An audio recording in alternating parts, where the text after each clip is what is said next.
नमस्कार दोस्तों, आपका अपना चैनल हिंदी जंक्शन पर स्वागत है।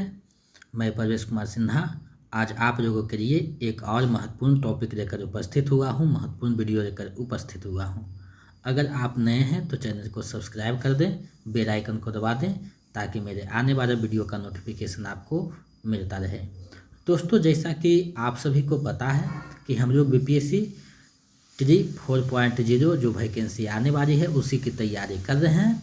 तो उसी से संबंधित एक आज और विशेष टॉपिक को देखने वाले हैं, एक और लेक्चर को देखने वाले हैं। तो आप लोग वीडियो के अंत तक बने रहिएगा और इसको अच्छे से देखिएगा और MCQ को कितना आप सही करते हैं 10 में वो अंत में कमेंट करके बताइएगा। दोस्तों, इसमें हम कुछ विशेष टॉपिक को देखने वाले हैं तो आप लोग के लिए ये जो है खास हो जाता है। बिहार से संबंधित या बिहार के बाहर से संबंधित हिंदी से संबंधित जो भी कंपटीशन एग्ज़ाम है उसके लिए भी ये खास हो जाता है। तो आप वीडियो के अंत तक बने रहिएगा। तो चलिए देखते हैं आज के टॉपिक में क्या देखने वाले हैं।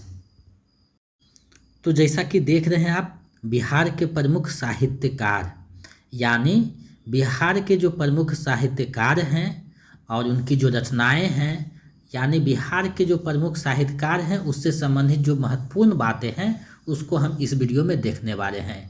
ये लेक्चर 40 है, इससे पहले 1 से 39 तक करवा दिया गया है। अगर आप नहीं देखें तो वीडियो के डिस्क्रिप्शन में प्लेलिस्ट का जो है लिंक लगा हुआ है, वहाँ से देख सकते हैं। साथ ही जो प्रैक्टिस सेट करवाया गया है 28 उसका भी लिंक लगा हुआ है डिस्क्रिप्शन में, और जो प्रीवियस सेट हुआ है उसका भी लगा हुआ है। तो इन सारी चीज़ों से जुड़ करके अपनी तैयारी को बेहतर कर सकते हैं। चीज़ों को 2-3-4 बार देखिए ताकि स्पष्ट हो सके। तो अगर आप BPSC 4.0 TGT PGT यानी 6 से लेकर 12 तक हिंदी विषय के किसी भी वर्ग की तैयारी कर रहे हैं तो ये वीडियो जो है आपके लिए खास होने वाला है, क्योंकि आप ही को केंद्र में रखकर इसे बनाया गया है। इस वीडियो में हम बिहार के प्रमुख साहित्यकार व उनके रचनाओं के बारे में जानेंगे, उनके जन्म के बारे में जानेंगे कि कब जन्म हुआ, कहाँ हुआ, इस सारी चीज़ों को देखने वाले हैं। तो अपने आप में ये जो टॉपिक है काफ़ी महत्वपूर्ण हो जाता है और यहाँ से भी प्रश्न पूछे जाते हैं जिसको हम इसमें समाहित किए हैं। तो इस दृष्टि से ये काफ़ी महत्वपूर्ण हो जाता है। तो अगर आप किसी भी स्टेट का PGT TGT या स्टेट या फिर KVS EMRS का तैयारी कर रहे हैं तो उसके लिए भी महत्वपूर्ण है, क्योंकि साहित्यकार को आपको पढ़ना होता है जो कि अंदर से प्रश्न पूछता है। तो महान साहित्यकार हैं तो इनसे प्रश्न पूछा जा सकता है। तो ये जो है आपके लिए काफ़ी महत्वपूर्ण है। तो इसको अच्छे से देखिएगा और अंत में जो 10 MCQ है उसमें कितना सही होता है कमेंट करके बताइएगा। अगर आप BPSC 4.0 का नोट्स, प्रैक्टिस सेट और प्रीवियस सेट पाना चाहते हैं तो हमारे नंबर 72 181 5307 इस पे 249 रुपये आप पेमेंट कीजिए किसी भी माध्यम से और उसका स्क्रीनशॉट लेकर हमें व्हाट्सएप कर दीजिए। तो हम इधर से आपको जो है PDF प्रोवाइड करवा देंगे। और स्टेट के लिए आपको 199 रुपया इसी नंबर पे पेमेंट करना है और स्क्रीनशॉट भेज देना है, तो इधर से हम आपको नोट्स उपलब्ध करवा देंगे। अगर आप मेरा नोट्स, प्रैक्टिस सेट ये सब रखते हैं तो अलग से कोई भी पुस्तक लेने की आवश्यकता नहीं है। हिंदी की संपूर्ण तैयारी आपको करवा दी जाएगी। तो चलिए बिना देर करते हुए आज के टॉपिक को देखते हैं। तो दोस्तों, आप देख पा रहे हैं बिहार के प्रमुख साहित्यकार यानी बिहार के प्रमुख साहित्यकारों के बारे में इस वीडियो में हम देखेंगे और उसके बारे में समझेंगे कि कौन से साहित्यकार हैं, क्या उनकी रचना है, कहाँ उनका जन्म हुआ था। तो ये जो टॉपिक है बिहार की तैयारी के लिए काफ़ी महत्वपूर्ण हो जाता है। तो चलिए इसे देखते हैं।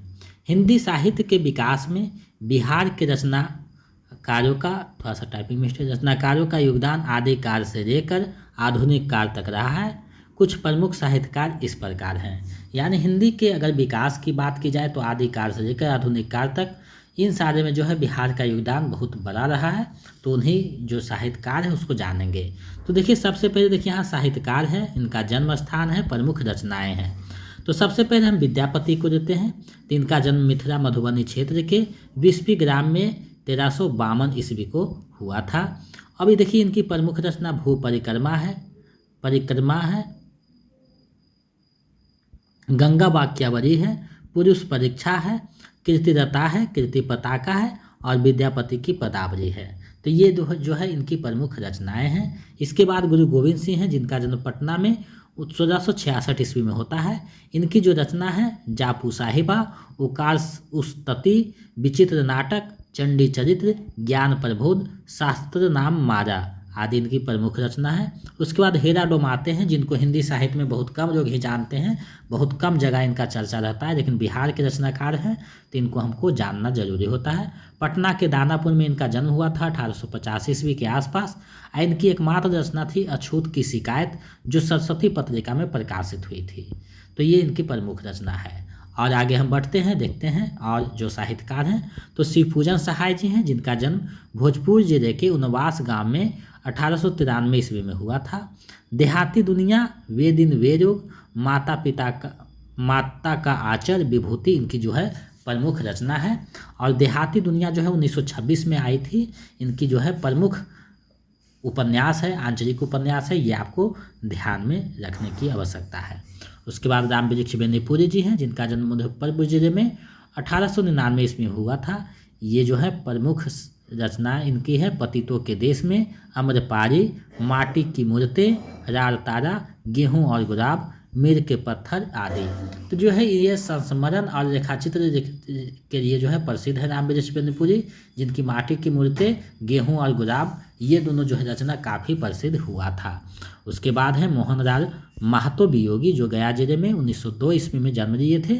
इनकी जो प्रमुख रचना है निर्माल्य, एकतारा, रजकन, रेखा, आरती के दीप, कल्पना आदि इनकी प्रमुख रचना है। उसके बाद जनार्दन प्रसाद झा द्विज हैं, भागलपुर, थोड़ा सा टाइपिंग मिस्टेक हुआ है, भागलपुर जिले के रामपुरडीह ग्राम में 1905 में इनका जन्म हुआ था। इनकी प्रमुख रचना है अनुभूति, अंतर्ध्वनि, किसरय, मृदुदर, मधुमयी आदि। अब देखिए किसरय के नाम से जो है आप बिहार में जब CRT हिंदी का बुक पढ़िएगा तो उनकी किताब का नाम दिया गया है किसरय। तो यहीं से ये संबंधित है, क्योंकि बिहार के रचनाकार थे और उनकी रचनाओं को संग्रहित किया गया है उसमें, तो किसरय नाम दिया गया था। लक्ष्मी नारायण सुधांशु जी हैं, जिनका जन्म पूर्णिया जिले के चंदवा रूपसपुर ग्राम में 1907 ईस्वी को हुआ था। भर्तृ प्रेम, गुलाब की कली, काव्य में अभिव्यंजनावाद, जीवन के तत्व और काव्य के सिद्धांत इनकी प्रमुख रचनाओं में एक है। उसके बाद रामधारी सिंह दिनकर है, जो हिंदी साहित्य में बहुत प्रसिद्ध हुए। तो बेगूसराय जिले के सिमरिया नामक ग्राम में 1908 ईस्वी में इनका जन्म होता है। इनकी प्रमुख रचनाओं में रेणुका, हुंकार, कुरुक्षेत्र, रश्मि रथी, चक्रव्यूह, उर्वशी, संस्कृति के 4 अध्याय, शुद्ध कविता की खोज। तो ये जो है इनकी प्रमुख रचनाओं में से एक है। तो आपको पता है उर्वशी के लिए इन्हें जो है ज्ञानपीठ पुरस्कार भी दिया गया था। उसके बाद आते हैं नागा अर्जुन। तो देखिए नागा अर्जुन भी हिंदी साहित्य में विशेष स्थान रखते हैं, जो यात्रा नाम से प्रसिद्ध थे। अब दरभंगा जिले के तरौनी ग्राम में 1911 में इनका जन्म होता है। अब इनसे संबंधित जो रचना है तो युग धारा है, सतरंगे पंखों वाली है, प्यासी पथराई आँखें, तालाब की मछलियाँ, खिचड़ी विप्लव देखा मैंने, भस्मांकुर। तो ये इनकी जो है प्रमुख रचनाएं हैं। उसके बाद अरसी प्रसाद सिंह जी हैं, जिनको आप स्टेट में भी पढ़े थे। एरौता ग्राम में 1911 में इनका जन्म हुआ था। नंददास इनकी रचना है, रजनीगंधा, आरण्य, उदय, प्रेमगीत, जीवन और यौवन, सोने का झरना। उसके बाद है खोटा सिक्का। तो ये जो है इनकी प्रमुख रचना है आरसी प्रसाद सिंह जी का। उसके बाद जो है जानकी बल्लभ शास्त्री जी आते हैं, जिनका जन्म गया जिले के मैगरा ग्राम में 1916 ईस्वी में हुआ था। अब देखिए इनकी प्रमुख रचना में मेघगीत है, अंकुर है, अवंतिका है, रूप अरूप है, तीर तरंग है, 2 तिनकों का घोसरा, बांसों का झुरमुट। तो ये इनकी प्रमुख रचना है। उसके बाद और आगे बढ़ते हैं तो नरेंद्र बिलोचन शर्मा जी हैं, जो पटना के बदरघाट में 1916 में इनका जन्म हुआ था। और ये जो हैं नकेनवाद चलाए थे। बिहार के 3 रचनाकार जो है वो मिल करके चलाए थे, लेकिन नरेंद्र बिलोचन शर्मा को ज़्यादा प्रसिद्धि मिला, तो इसलिए यहाँ उसका जो है एग्जाम में पूछता है तो आपको समाहित किया गया है। आपको एग्जाम की दृष्टि से पढ़ना है, क्योंकि हम लोग को विद्वान नहीं बनना है, बुद्धिमान बन के एग्जाम निकालना है। ये बात अब दिमाग में रखिएगा। तो हम लोग एग्जाम की दृष्टि से पढ़ेंगे ताकि एग्जाम अच्छे से निकल सके। तो देखिए नरेंद्र बिलोचन शर्मा का जो रचना है साहित्य का इतिहास है, साहित्य का इतिहास दर्शन, साहित्य तत्व और आलोचना, विष के दांत तथा अन्य कहानियाँ। तो विष के दांत जो है इनकी प्रमुख कहानी है, जो बराबर आपको एग्जाम में कहीं ना कहीं देखने को मिलते हैं, आपको परेशान करते हैं। उसके बाद और आगे बढ़ते हैं तो फणीश्वर नाथ रेणु जी आते हैं। तो फणीश्वर नाथ रेणु का जन्म जो है अररिया जिले के अरोही हिंगना ग्राम में 1921 ईस्वी में हुआ था। फणीश्वर नाथ रेणु जो है हिंदी साहित्य में अपनी एक विशाल जो है हस्ती हैं। तिनकी जो रचना है प्रति परिकथा है, जुलूस है, परटू बाबू रोड है, मैना आंचल है, ये सारे जो हैं 4 उपन्यास है। उसके बाद ठुमरी, अग्निखोज, अच्छे आदमी, आदिम रात्रि की महक, ये सारे जो है इनकी कहानी है। उसके बाद और आगे बढ़ते हैं तो राजकमल चौधरी आते हैं, जिनका जन्म उत्तरी बिहार के रामपुर हवेली ग्राम में 1929 ईस्वी को हुआ था। इनकी प्रमुख रचना में है मछली मरी हुई, नदी बहती थी, ताश के पत्तों का शहर, देह गाथा, अग्नि स्नान, मछली जाल, कंकावती। तो ये जो है इनकी प्रमुख रचना है। कुछ और हैं एक दो, उसको देख लेते हैं। तो रामधारी सिंह दिवाकर हैं, वहाँ दिनकर थे, और ये रामधारी सिंह दिवाकर हैं जिनका जन्म अररिया जिले के नरपत गंग में 1945 ईस्वी को हुआ था। इनकी प्रमुख रचनाओं में क्या घर क्या परदेश, कार्य सुबह का सूरज, नए गांव में, बीच से टूटा हुआ, सरहद के पार, माटी पानी। तो माटी पानी जो है इनकी रचना है। उसके बाद अरुण कमल जी आते हैं, रोहतास जिले के नासरीगंज में 1954 में इनका जन्म हुआ था। इनकी रचना है अपनी केवलधार, सबूत, नए इलाके में, पुतले में संसार, कविता और समय। तो अरुण कमल का जो है बहुत बेहतरीन जो है आधुनिक जब साहित्यकार की बात करते हैं समकालीन साहित्य में, तो अरुण कमल का बहुत बड़ा योगदान है। उसके बाद जो है अनामिका जी हैं, जिनका जन्म मुजफ्फरपुर जिले में 1921 ईस्वी को हुआ था। इनकी जो रचना है गदरपति की चिट्ठी, बीजाक्षर, टोकरी में दिगंत, समय के शहर में, खुरदुरी हथेलियाँ, दूब और धान। तो इनकी जो है ये प्रसिद्ध रचनाएं हैं। अब देखिए कुछ महत्वपूर्ण बातें हैं इन सब से संबंधित, उसको हम लोग देख लेते हैं। तो देखिए यहाँ चर्चा किया गया, रामधारी सिंह दिनकर को उर्वशी के लिए ज्ञानपीठ पुरस्कार तथा संस्कृति के 4 अध्याय के लिए साहित्य अकादमी पुरस्कार दिया गया। अनामिकों को टोकरी में दिगंत के लिए साहित्य अकादमी पुरस्कार दिया गया। अरुण कमल को नए इलाके में के लिए साहित्य अकादमी पुरस्कार दिया गया। नागार्जुन का मूल नाम बैद्यनाथ मिश्र था। उनकी मैथिली भाषा में लिखी गई कविता ऐतिहासिक रचना जो पत्रहीन या पतरही नग्नगाछ के लिए साल 1969 में साहित्य अकादमी पुरस्कार दिया गया। अब देखिए नागार्जुन को किस भाषा के लिए मिला था, तो मैथिली भाषा में रचना किए थे, उनके लिए जो है साहित्य अकादमी पुरस्कार मिला था। ये बात आपको अच्छे से पता होनी चाहिए, ध्यान में होनी चाहिए। तो ये जो है बिहार के प्रमुख रचनाकार थे और उससे संबंधित जो महत्वपूर्ण बातें थे जो एग्जाम में पूछे जाने की संभावना है, तो उसको मैंने आप लोगों के समझ प्रस्तुत किया। तो इसको आप 1-2 बार देखिएगा। अब इससे संबंधित जो महत्वपूर्ण MCQ है उसको देख लेते हैं। तो देखिए यहाँ MCQ को देखेंगे हम लोग बारी बारी से। तो MCQ यहाँ देखिए दिया गया है। तो पहला देखिए MCQ आप लोगों के सामने है, बैद्यनाथ मिश्र किसका मूल नाम है? तो ऊपर चर्चा किया गया था, बैद्यनाथ मिश्र जो है नागार्जुन का मूल नाम है, यानी विकल्प क सही हो जाएगा। तो 5 विकल्प आपको पूछे जाएंगे एग्जाम में, जैसा कि आप सभी को पता है, तो उसी में आपको चुनना है। चलिए आगे बढ़ते हैं। अनामिका को किस पुस्तक के लिए साहित्य अकादमी पुरस्कार दिया गया? तो देखिए बीजाक्षर, टोकरी में दिगंत और समय के शहर में, तीनों जो रचनाएं हैं अनामिका जी की है। अब देखिए टोकरी में दिगंत के लिए इन्हें जो है साहित्य अकादमी पुरस्कार दिया गया, तो विकल्प ख सही हो जाएगा, टोकरी में दिगंत। तो ये विकल्प जो है विकल्प ख सही हो जाएगा। आगे बढ़ते हैं, अगले प्रश्न को देखते हैं।